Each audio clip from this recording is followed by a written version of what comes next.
ఎందరో మహానుభావులు, అందరికీ వందనాలు. రాజకీయాల్లో ప్రవేశించాక కవితా రంగానికి దూరం అయ్యాను.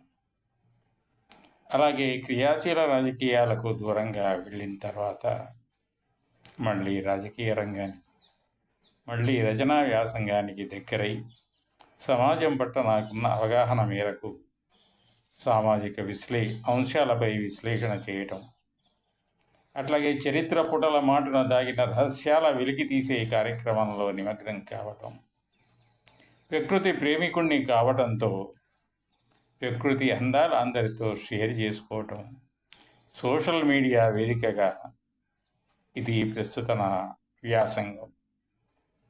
ఇంతకాలం నన్ను ఆదరిస్తూ వస్తున్న మీ అందరికీ వందనాలు. ఇక ముందు కూడా ఈ ఆదరణ ఇలాగే సాగాలని ఆశిస్తూ మీ పెండ్యాల ఇండియన్ రావు.